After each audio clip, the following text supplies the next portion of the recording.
Lorsque le prophète Mohammed, que le salut et la paix de Dieu soient sur lui, se mit à prêcher l'islam, les Arabes étaient d'une communauté de tribus ignorantes et superstitieuses.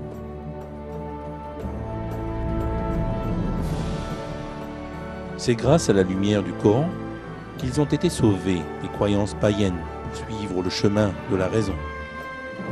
C'est alors que l'un des développements les plus étonnants de l'histoire de l'humanité eut lieu en quelques décennies. L'islam, qui émergea au sein de toute la petite cité médinoise, se répandit de l'Afrique jusqu'à l'Asie centrale.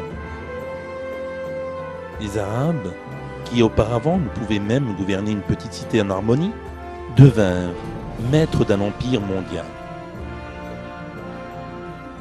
Dans son livre « The Straight Path », le droit chemin, l'expert américain en islamologie, le professeur John Esposito, décrit l'aspect miraculeux de l'ascension de l'islam en ces termes.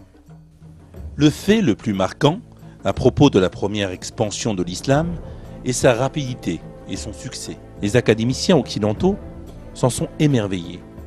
En l'espace d'une décade, les forces arabes défirent les armées byzantines et perses pour conquérir l'Irak, la Syrie, la Palestine, la Perse et l'Égypte. Les armées musulmanes prouvèrent qu'elles étaient puissantes et conquérantes, sans être pilleuses ni destructrices.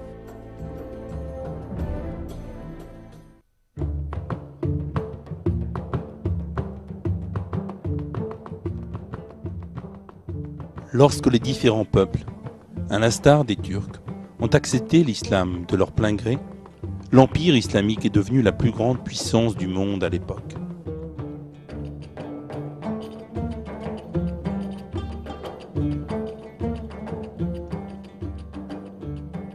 L'une des principales forces de l'empire musulman était le développement scientifique sans précédent dont il était porteur. À l'époque où l'Europe souffrait d'une ignorance moyenâgeuse manifeste, le monde islamique abritait le plus grand patrimoine de connaissances scientifiques connu jusqu'alors. La médecine, les mathématiques, la géométrie, l'astronomie, pour ne citer qu'elles, ont été approfondies avec brio, tandis que les nouvelles sciences, telles que la sociologie, ont été développées pour la première fois dans l'histoire. Certains commentateurs ont tenté d'expliquer ce prodigieux développement scientifique islamique par une influence de la Grèce antique. Mais la véritable originalité de la science islamique résidait dans l'expérimentation et l'observation pratique dont faisaient preuve les scientifiques musulmans. Dans son livre de Middle East, le Moyen-Orient, le professeur Bernard Lewis, expert de l'histoire du Moyen-Orient, explique ceci. Les réalisations de la science islamique médiévale ne se sont pas limitées à la préservation du savoir grec, ni à l'incorporation de recueils d'éléments d'un Orient plus lointain et plus ancien. Cet héritage que les scientifiques islamiques médiévaux ont légué au monde moderne a été le fruit de leurs propres efforts et de leurs contributions. Contrairement à la science grecque, qui dans l'ensemble tendait à être théorique, la science du Moyen-Orient médiéval aspirait à beaucoup plus de pratiques, notamment dans des domaines tels que la médecine, la chimie, l'astronomie ou l'agronomie. L'héritage classique a donc été largement clarifié et complété par les expériences et les observations du Moyen-Orient médiéval.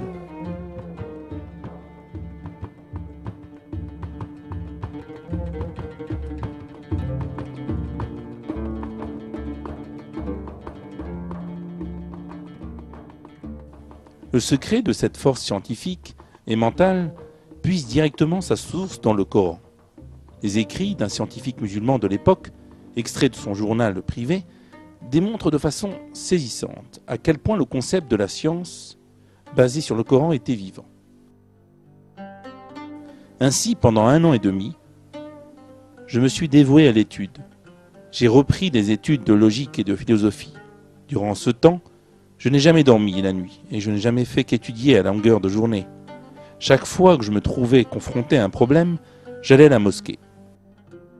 Prier et supplier le Créateur de l'univers de me révéler ce qui m'était caché et de me faciliter la réflexion.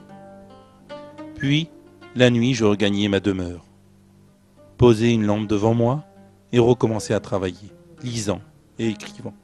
J'ai continué ainsi jusqu'à maîtriser toutes les sciences que l'on pouvait humainement détenir. L'Andalousie, berceau de la science musulmane, est devenue un centre majeur de l'innovation et du développement, particulièrement dans le domaine médical. Les médecins musulmans étudiaient des branches aussi variées que la pharmacologie, la chirurgie, l'ophtalmologie, la gynécologie, la physiologie, la bactériologie et l'hygiène. Ils ont d'ailleurs fait d'importantes découvertes bouleversant ainsi les fondements de la science moderne. Parmi ces nombreux scientifiques musulmans, on peut citer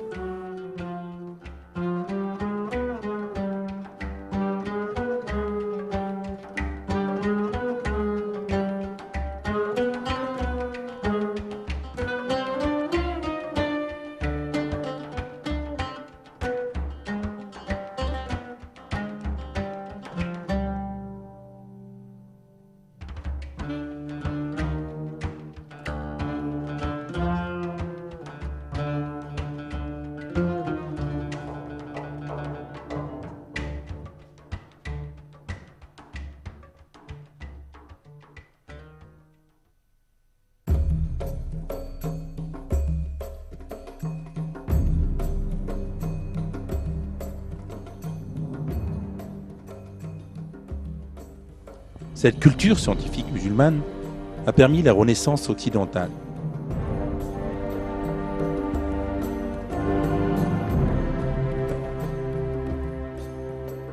Les scientifiques musulmans agissaient dans le but ultime de découvrir Dieu à travers sa créature.